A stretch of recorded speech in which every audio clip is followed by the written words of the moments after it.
Quando gravei a aula sobre Leibniz para meu curso Uma História Tomista da Filosofia, disse o seguinte: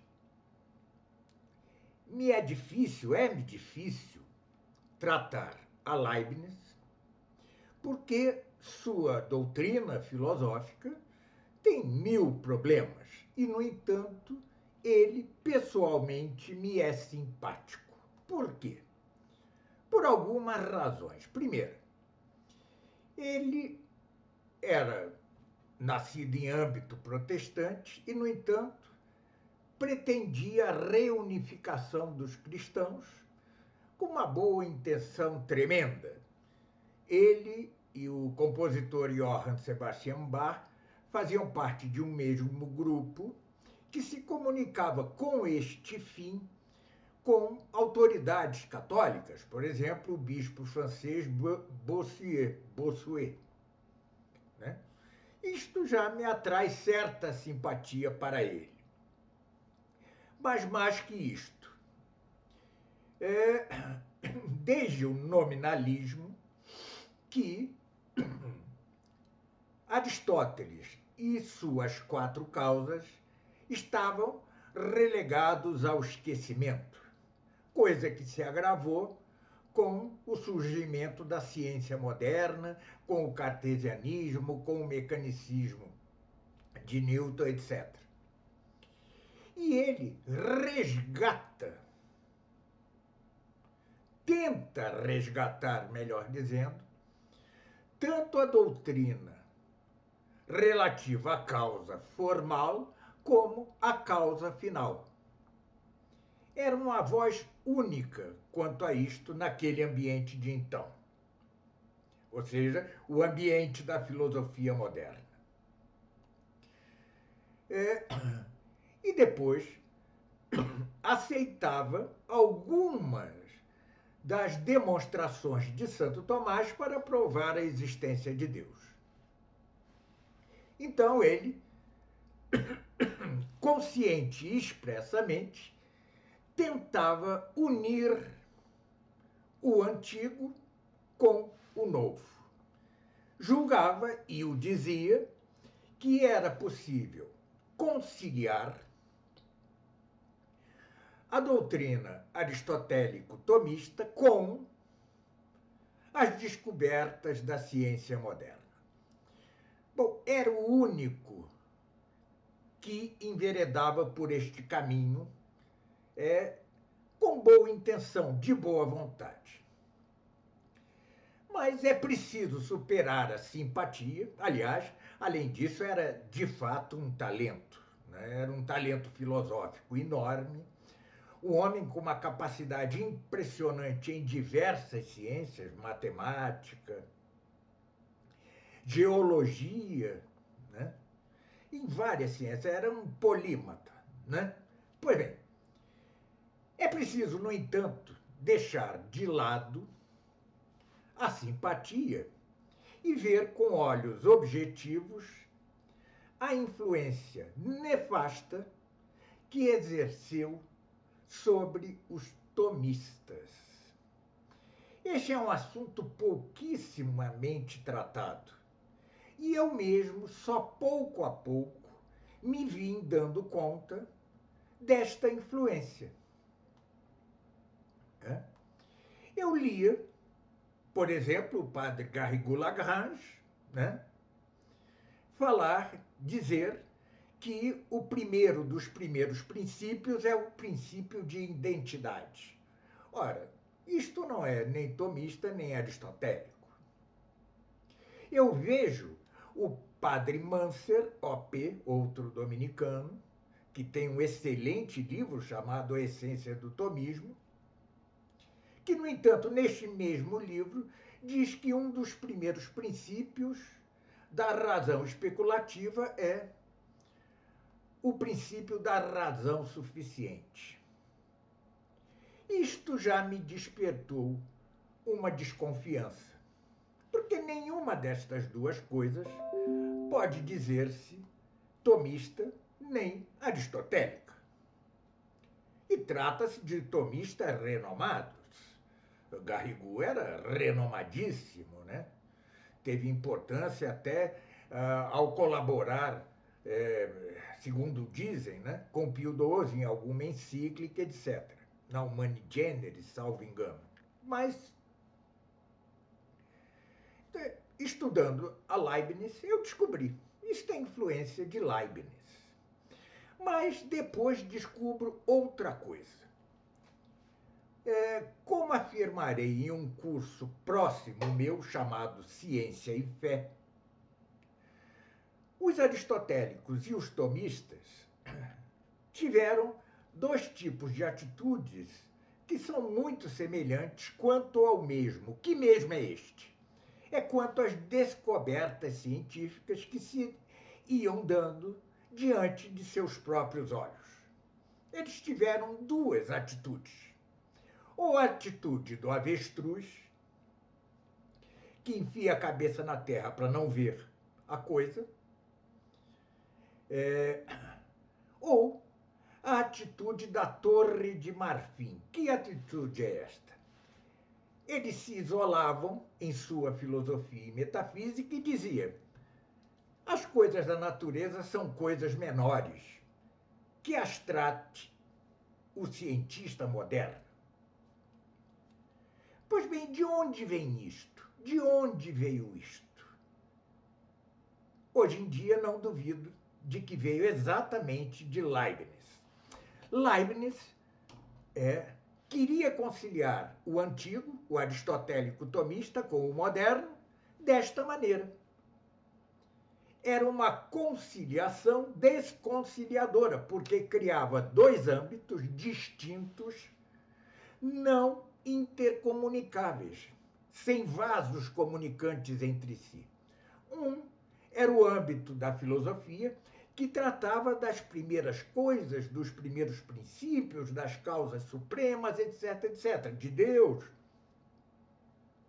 E outro era o âmbito do científico, do matematizável, segundo a mesma ciência moderna.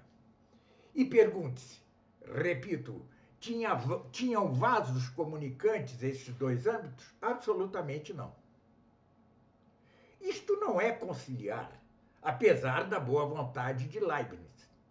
Pois bem, isto foi sendo repetido pelos tomistas, até por Jacques Maritain, que começa por dizer: isso de evolucionismo e tal é ciência menor, né? Não tem a ver, para depois acabar aceitando as mesmas conclusões do evolucionismo. Mas essa é a atitude da Torre de Marfim.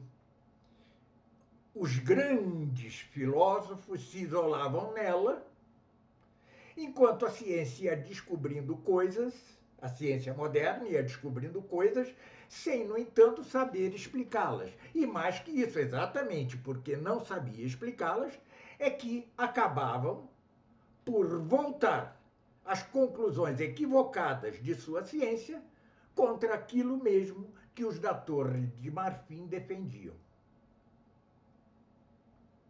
Isto vem de Leibniz. É exatamente a postura de Leibniz. E quanto àquelas duas coisas de que falei? Garrigou-Lagrange afirma que o primeiro dos primeiros princípios da razão especulativa é o princípio de identidade, ou seja, o ente é o que é. Leibniz dizia: o ser é o que é. Impropriamente é o ente que ele deveria dizer. Garrigou repete: o ser é o que é. Eu é que estou traduzindo numa linguagem mais conveniente. O ente é o que é. Ou seja, trata-se de um princípio pomposo, bonito, que Garrigou diz ser a primeira parte do princípio de contradição, de não contradição, né? O ente é e não pode não ser ao mesmo tempo e pelo mesmo aspecto, e erige-o em primeiro princípio. De onde vem isto?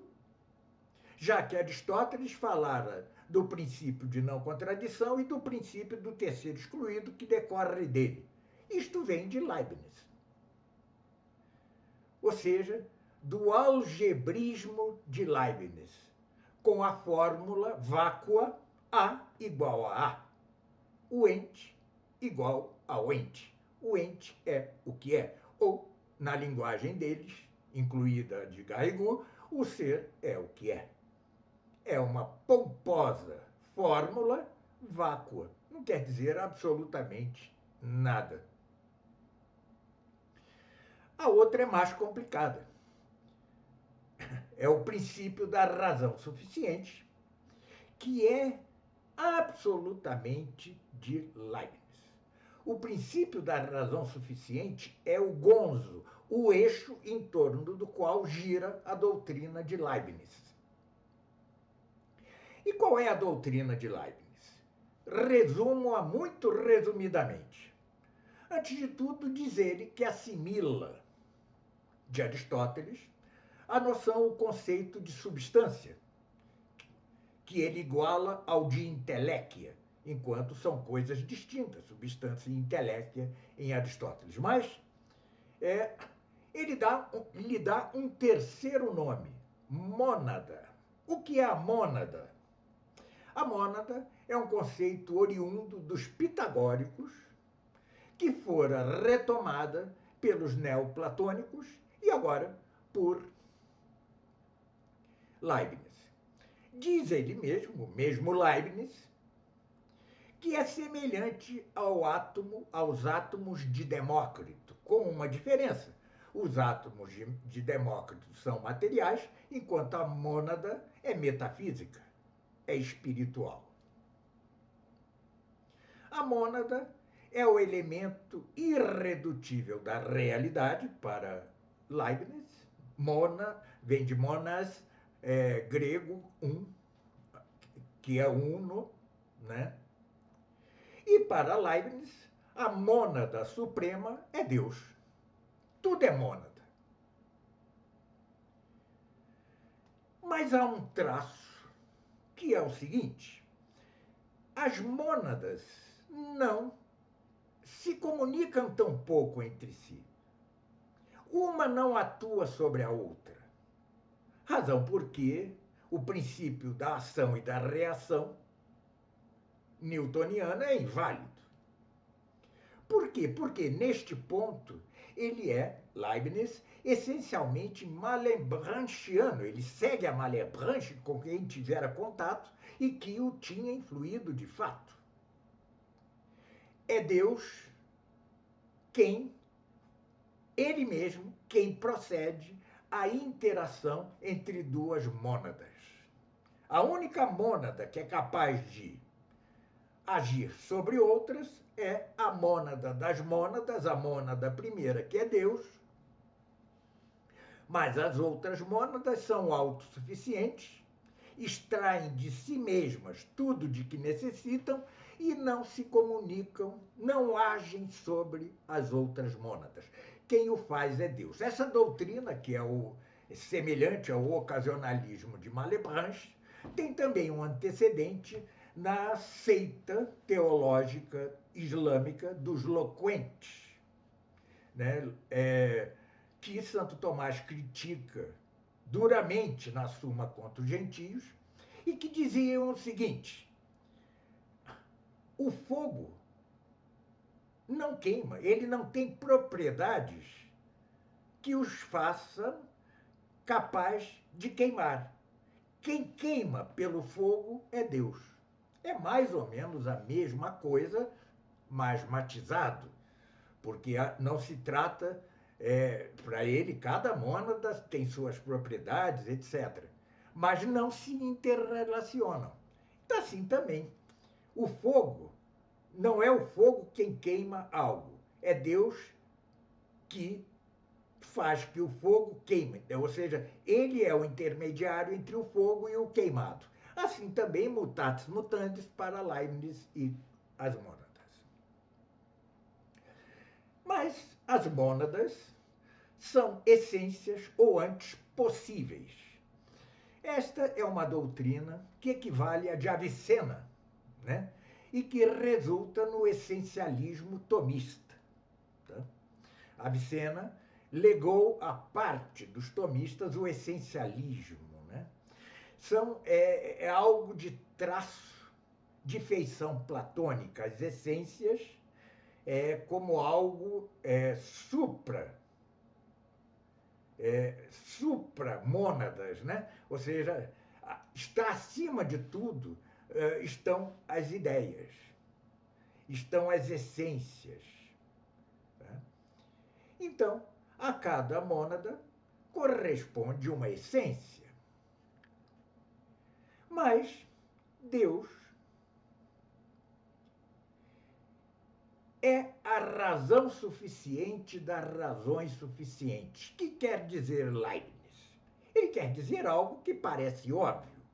Tudo o que acontece, tudo o que existe, tem uma razão de ser ou de acontecer. Isto parece óbvio. Qualquer coisa que aconteça tem uma causa, seja uma causa necessária, seja uma causa acidental, mas tem uma causa. Se alguém vai cavar uma cova para enterrar um cadáver e encontra o tesouro, tá? Esta é uma causa acidental, mas o tesouro foi encontrado porque ele cavou, então tudo de algum modo tem uma causa, tudo de algum modo tem uma razão de ser. O problema não reside aí, não é neste... tudo quanto acontece tem uma razão de ser. Se se limitasse a isso, poderia aceitar-se, mas o problema é que não é este. Isto faz parte da teodiceia de Leibniz. E quantos de vocês já não abriram um livro tomista e viram a metafísica dividida em teodiceia e ontologia? Errado, porque a metafísica não tem partes subjetivas. Mas assim, em vários tratados tomistas, consideradas da mais pura observância, criam-se duas partes subjetivas de algo que não tem partes subjetivas. E mais, chama-se teodiceia uma dessas partes, que é um termo oriundo exatamente do chamado otimismo leibniziano.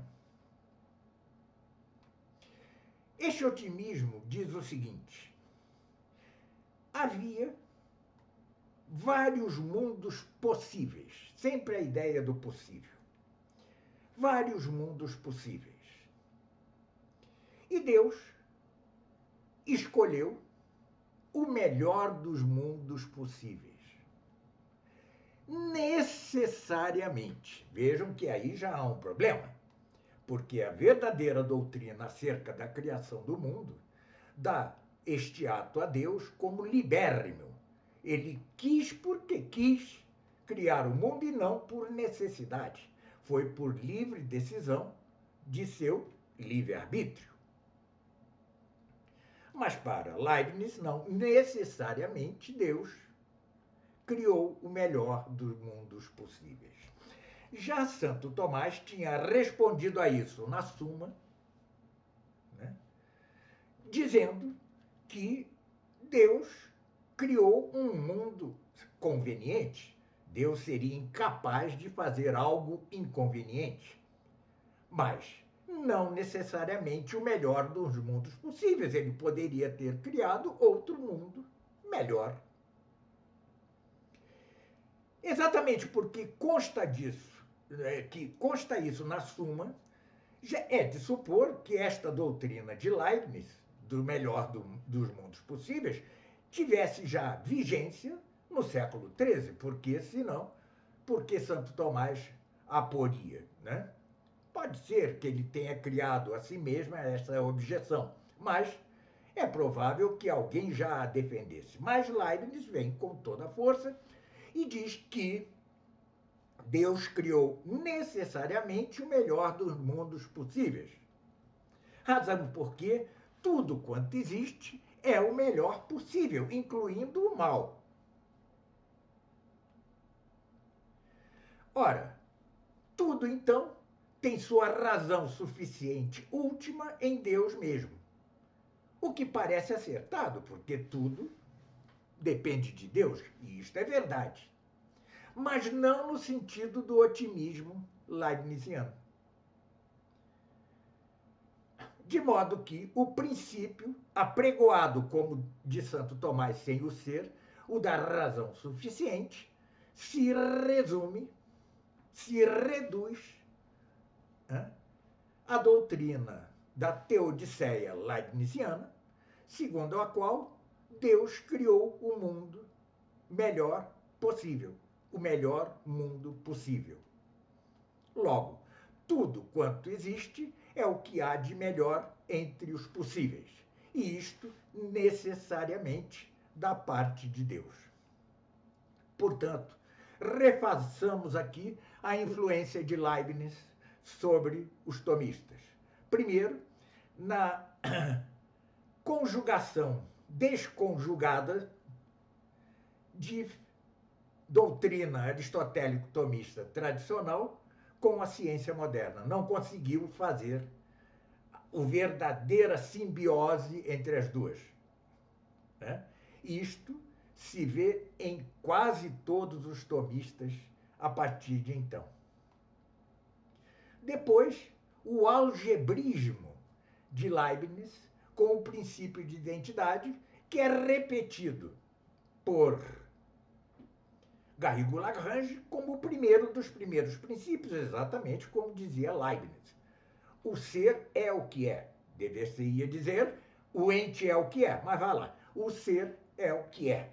A igual a A. Fórmula pomposa de não dizer nada. E o terceiro é o princípio da razão suficiente, que se reduz a Deus como a razão suficiente das razões suficientes, enquanto necessariamente criou o melhor dos mundos possíveis e tudo o que há nele. Aí está.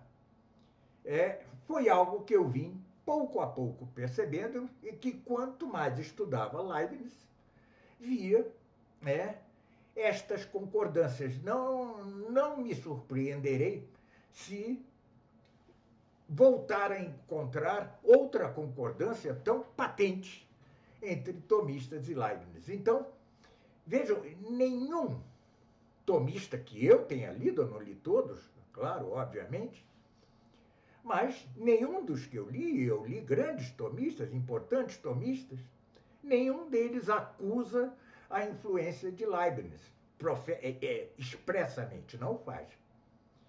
Isto é subjacente, está subjacente. Eles mesmo provavelmente não teriam muita consciência ou não teriam nenhuma consciência desta influência. Mas que ela se deu, porque é a partir de Leibniz, exatamente, que isto começa a aparecer no âmbito do tomismo.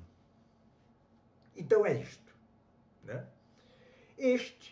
Eu tenho em meu livro No Fragor da Batalha um escrito chamado Grandezas e Misérias do Neotomismo. Né? Eu poderia pôr Grandezas e Misérias do Tomismo, em geral. E uma das misérias é seguir a doutrina deste homem, que me é extremamente simpático, que é um homem, sem dúvida, que tinha enorme boa vontade em muitos sentidos, e que, no entanto, que era talentosíssimo, e que, no entanto, era uma inteligência extraviada. Há mais um dado na doutrina de Leibniz que é muito interessante.